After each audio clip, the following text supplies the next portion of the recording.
노부부의 희생. 1장. 가난 속의 시작.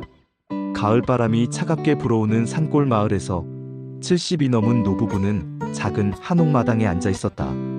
할아버지 김순만은 거칠어진 손으로 담뱃대를 비비며 할머니 박영수는 무릎 위에 올린 아이를 바라보았다. 5살 손주 민수는 엄마를 찾으며 훌쩍거리고 있었다. 엄마 언제 와요? 아이의 맑은 목소리가 적막한 마당을 울렸다. 할머니는 아이의 머리를 쓰다듬으며 말했다. 곧 올 거야. 그때까지 할머니가 돌봐줄게. 하지만 그들 모두 알고 있었다. 아들 부부는 아이를 두고 도시로 떠났고 다시 돌아올 기미는 보이지 않았다. 빚에 쫓긴 아들은 전화 한 통 없이 사라졌고 며느리는 아이 때문에 살 수 없다며 집을 나간 지 벌써 한 달이 지났다. 순만은 담뱃대를 입에 물고 한숨을 내쉬었다. 농사로는 겨우 입에 풀칠하는 정도였고 무릎이 아픈 영순이는 집안일도 버거워했다. 그런데 이제 아이까지 키워야 한다니. 영감, 우리가 할 수 있을까? 영순이가 걱정스러운 목소리로 물었다. 순만은 손주의 초롱초롱한 눈을 바라보며 결심했다. 해야지. 이 아이 말곤 우리한테 뭐가 있겠어. 그날 밤 노부부는 민수를 가운데 두고 좁은 방에서 잠들었다. 아이의 고른 숨소리를 들으며 그들은 앞으로의 험난한 길을 각오했다. 가난이 무엇인지, 희생이 무엇인지 아직 모르는 아이를 위해 그들의 마지막 인생이 시작되고 있었다. 바깥에서는 늦가을 바람이 낡은 기와 지붕을 흔들며 불어왔다. 마치 앞으로 닥칠 시련을 예고하듯이. 2장. 무거운 짐. 할아버지, 저도 다른 친구들처럼 새 가방 사주세요. 초등학교에 입학한 민수의 말에 순만은 가슴이 먹먹했다. 다른 아이들은 반짝이는 새 책가방을 메고 다니는데 민수는 이웃집에서 물려받은 낡은 가방을 써야 했다. 그래, 곧 사줄게. 순만은 아이를 달래며 말했지만 통장 잔고는 10만 원도 되지 않았다. 영순이는 새벽 5시부터 일어나 동네 청소를 했다. 관절염으로 아픈 무릎을 이끌고 빗질하고 쓰레기를 치우며 하루에 10,000원을 벌었다. 순만은 산에서 땔감을 해다가 읍내 시장에서 팔았다. 한 짐에 5,000원, 좋은 날은 2짐까지 팔 수 있었다. 그렇게 모은 돈으로 민수의 급식비를 내고 학용품을 사고 옷을 사면 한 달이 빠듯했다. 정작 자신들은 병원비를 아끼고 약값을 줄이며 버텼다. 할머니, 왜 우리는 다른 집보다 가난해요? 어느 날 민수가 물었다. 영순이는 빨래를 널며 대답했다.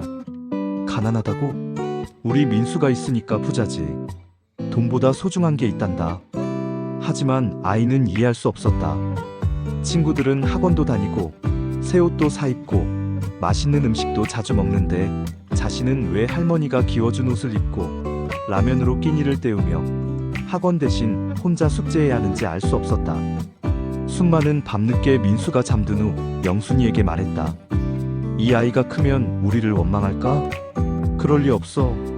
지금은 몰라도 나중엔 알 거야. 우리가 얼마나 이 아이를 사랑하는지. 영순이는 확신에 찬 목소리로 답했다. 하지만 그 확신은 곧 시험대에 오를 예정이었다. 3장. 세대 간의 벽. 중학교에 올라간 민수는 더 이상 예전의 순진한 아이가 아니었다. 사춘기의 문턱에 서서 그는 자신의 처지를 더욱 절실히 깨닫게 되었다. 야, 너 할아버지가 쓰레기 줍는 거 봤다.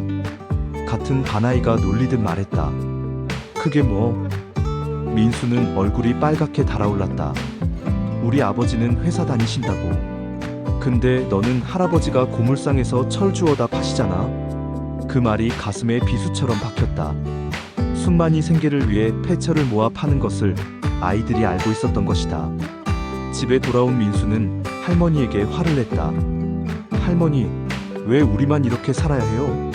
다른 친구들은 다 부모님이 있는데 왜 나만 할아버지, 할머니랑 살아야 해요? 영순이는 설거지하던 손을 멈추고 돌아봤다. 민수야, 그런 말 하면 안 돼. 할아버지, 할머니가 얼마나 싫어요. 친구들이 다 놀려요. 할아버지가 고물 줍는다고, 할머니가 남의 집 청소한다고. 창피해서 학교 가기 싫어요. 아이의 말에 영순이는 말문이 막혔다. 아픈 손가락으로 남의 집 변기를 닦으며 벌어온 돈으로 아이를 키웠는데 그 아이가 자신들을 부끄러워한다니. 순만이 산에서 돌아와 이 광경을 목격했다. 민수는 자기 방으로 들어가 문을 쾅 닫아버렸고 영순이는 부엌 바닥에 주저앉아 흐느끼고 있었다. 영감, 우리가 잘못한 걸까? 영순이가 눈물을 훔치며 말했다. 순만은 아무 말하지 못했다. 아이를 위해 최선을 다했다고 생각했는데 그 아이가 자신들을 원망하고 있다는 사실이 가슴을 찔렀다. 그날 밤부터 집안의 대화는 끊겼다. 민수는 학교에서 돌아오면 방에만 틀어박혀 있었고 노부부는 서로 눈치만 보며 조심스럽게 지냈다. 사랑으로 싸우려던 가족이 오해와 상처로 금이 가기 시작했다. 사장, 희생의 깊이. 순만의 기침이 심해진 건 겨울이 시작될 무렵이었다. 밤마다 쿨록쿨록거리는 소리가 작은 집안을 울렸고 가래에는 가끔 핏빛이 섞여 나왔다. 병원에 가봐야겠어. 영순이가 걱정스럽게 말했다. 돈이 어디 있어? 민수 학비도 부족한데. 순만은 손사래를 쳤다. 민수의 중학교 2학년 학비와 교재비가 만만치 않았다. 게다가 아이는 요즘 친구들과 어울리려고 용돈을 더 달라고 했다. 노부부는 자신들의 끼니를 줄여서라도 아이 앞에서는 부족함이 없도록 애썼다. 순만은 새벽 4시에 일어나 산으로 향했다. 기침이 나와도 참고 숨이 차도 참고 땔감을 해서 지게해졌다.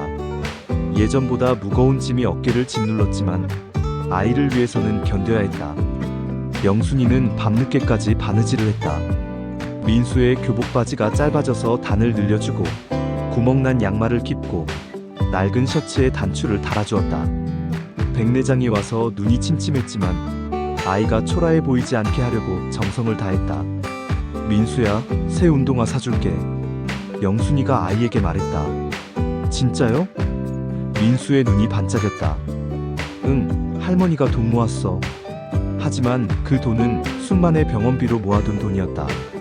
영순이는 남편의 기침 소리를 들으며 가슴이 찢어지는 듯 했지만 손주의 웃는 얼굴을 보면 그것도 견딜만했다. 어느 날 밤 순만이 영순이에게 속삭였다. 우리가 죽으면 이 아이 어떻게 될까? 그런 소리 마. 이 아이가 다 클 때까지는 죽으면 안 돼. 두 사람은 손을 꼭 잡고 잠들었다. 바깥에서는 한겨울 바람이 몰아쳤지만 그들의 마음에는 손주에 대한 사랑만이 타오르고 있었다. 비록 그 사랑이 자신들의 생명을 갉아먹고 있을지라도. 5장. 진실을 마주하다. 민수가 진실을 발견한 건 우연이었다. 할아버지가 산에 나간 사이 서랍에서 연필을 찾다가 숨겨진 서류들을 발견한 것이다. 병원 처방전이 가장 먼저 눈에 들어왔다. 폐렴 의심, 정밀 검사 필요라고 적혀 있었다. 날짜를 보니 벌써 2달 전 것이었다. 그런데 할아버지는 병원에 가지 않고 있었다. 그 밑에는 빚 독촉장이 여러 장 있었다. 자신의 학비를 위해 빌린 돈들이었다. 교복과 참고서과 급식비, 모든 것이 빚으로 이루어진 것이었다. 마지막에는 할머니의 메모가 있었다. 민수 운동화 마이너스 8만원, 민수 학원비 상담 같은 내용들이 삐뚤빼뚤한 글씨로 적혀 있었다. 민수는 손이 덜덜 떨렸다. 자신이 할아버지, 할머니에게 얼마나 큰 짐이었는지 깨닫는 순간이었다. 자신 때문에 할아버지가 병원도 못 가고 할머니가 밤낮 없이 일하고 빚까지 지게 된 것이다. 내가 짐이었구나. 그때 문이 열리며 영순이가 들어왔다. 민수야, 뭐하니? 민수는 서류를 들고 할머니를 쳐다봤다. 할머니, 이게 뭐예요? 영순이는 얼굴이 하얗게 질렸다. 그건 저 때문에 할아버지가 아픈데도 병원 안 가시는 거죠? 저 때문에 빚까지 진 거죠? 민수야, 그런 게 아니야. 그럼 뭐예요? 제가 없었으면 할아버지, 할머니 편하셨을 거 아니에요? 민수는 서류를 바닥에 던지고 소리쳤다. 왜 그때 저를 고아원에 보내지 않으셨어요? 왜 저를 키우셨어요? 영순이가 다가가려 했지만 민수는 뿌리치고 집 밖으로 뛰쳐나갔다. 찬 바람이 얼굴을 때렸지만 가슴속은 더 차가웠다. 죄책감과 분노가 뒤섞인 마음으로 그는 어디로 가야 할지도 모른 채 달렸다. 할머니의 민수야 하는 부르는 소리가 뒤에서 들려왔지만 돌아보지 않았다. 6장 위기의 순간. 민수가 집을 나간 지 하루가 지났다. 노부부는 밤새 마을 곳곳을 찾아다녔지만 아이의 행방을 알 수 없었다. 민수야 어디 있니? 영순이의 목소리는 쉬어서 거의 들리지 않았다. 수많은 기침을 하면서도 산길을 헤맸다. 민수야 할아버지다. 나와라. 이웃 사람들도 나서서 함께 찾아주었다. 어제 읍내 PC방에서 봤다는 사람이 있어. 아니야, 버스 정류장에서 봤다고 했는데. 하지만 정확한 소재는 알 수 없었다. 휴대폰도 없는 아이였고 갈 곳도 마땅치 않았다. 혹시 무슨 일이라도 당한 건 아닐까 하는 불안감이 노부부를 짓눌렀다. 두 번째 밤이 되었다. 찬 바람이 몰아치는 겨울 날씨에 아이가 밖에서 하룻밤을 더 보내야 한다는 생각에 숨만은 더 이상 견딜 수 없었다. 영순아, 내가 읍내까지 한 번 더 가봐야겠어. 영감, 몸도 안 좋은데. 영순이가 말렸지만 순만은 이미 외투를 걸치고 있었다. 읍내까지는 걸어서 1시간 거리였다. 순만은 가로등 하나 없는 어둠 속을 걸었다. 기침이 나올 때마다 가슴이 찢어지는 듯 아팠지만 손주 생각뿐이었다. 민수야 할아버지가 잘못했다. 집에 가자. 그는 혼잣말을 중얼거리며 걸었다. 하지만 읍내 곳곳을 다 뒤져도 민수는 보이지 않았다. 새벽이 되어서야 순만은 지쳐서 길 한복판에 주저앉았다. 그리고는 그대로 쓰러졌다. 할아버지. 어디선가 민수의 목소리가 들렸다. 아이는 PC방에서 하룻밤을 보낸 후 할아버지를 찾다가 쓰러진 모습을 발견한 것이다. 할아버지, 깨어나세요. 민수는 순만을 흔들며 울었다. 119 불러야 해. 그제야 깨달았다. 자신이 얼마나 소중한 존재였는지, 할아버지와 할머니가 얼마나 자신을 사랑하는지. 죄책감이 아니라 감사함으로 가슴이 벅차올랐다. 구급차가 도착할 때까지 민수는 할아버지의 손을 꼭 잡고 있었다. 할아버지, 저 잘못했어요. 다시는 안 도망갈게요. 7장 화해와 다짐. 병원 침대에 누운 순만은 며칠 만에 의식을 되찾았다. 가장 먼저 본 것은 침대 옆에서 졸고 있는 민수의 모습이었다. 민수야. 할아버지의 약한 목소리에 민수가 깨어났다.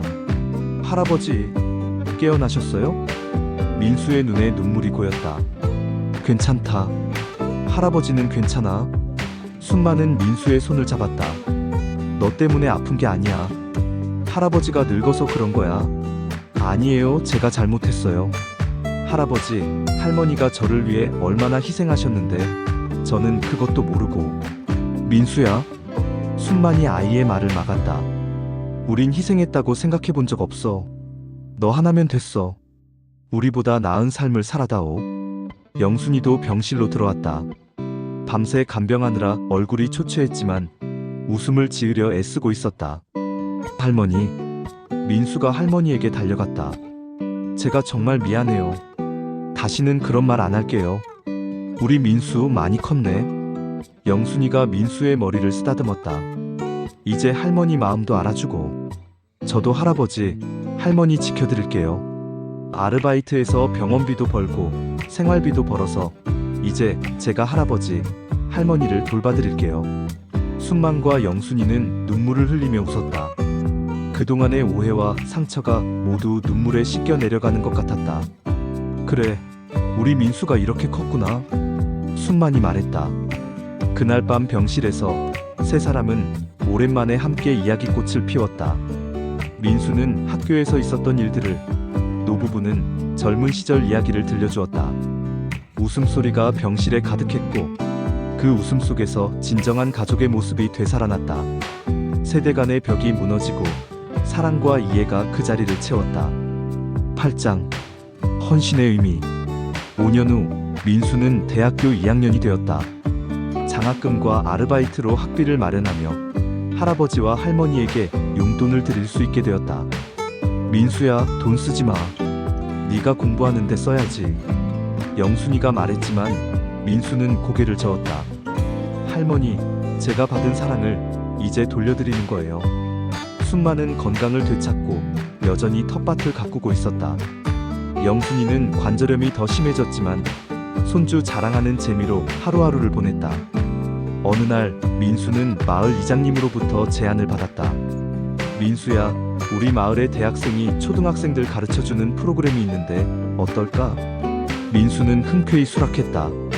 자신이 받은 사랑을 다른 아이들에게도 나누어 주고 싶었다. 첫 수업날 민수는 아이들에게 말했다. 선생님도 여러분처럼 어려운 환경에서 자랐어요. 하지만 할아버지, 할머니의 사랑이 있었기에 지금의 제가 있답니다. 한 아이가 손을 들었다. 선생님, 가난해도 괜찮아요? 괜찮아요. 가난보다 중요한 게 사랑이에요. 여러분을 사랑하는 사람이 있다면 그게 진짜 부자예요. 수업이 끝난 후 민수는 집으로 돌아갔다. 마당에서는 할아버지가 고추를 말리고 있었고 할머니는 저녁 준비를 하고 있었다. 할아버지, 할머니 저 왔어요. 우리 민수 왔네. 어서 와라. 두 사람의 얼굴에 환한 미소가 번졌다. 저녁 식탁에서 민수는 말했다. 할아버지, 할머니, 그때 저를 키워주셔서 정말 고맙습니다. 그분들이 있었기에 지금의 제가 있어요. 무슨 고마운 소리를 하니? 우린 네가 있어서 행복했어.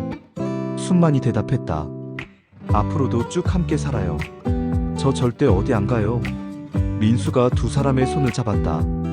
그날 밤 민수는 어린 시절을 회상했다. 할아버지의 굽은 어깨 위에서 본 석양, 할머니의 거친 손으로 받은 따뜻한 보살핌, 가난했지만 사랑이 넘쳤던 그 시절들이 주마등처럼 스쳐갔다. 이제 그는 알고 있었다. 진정한 부는 돈이 아니라 사랑이라는 것을, 헌신이라는 것은 받는 것보다 주는 것에서 나오는 기쁨이라는 것을.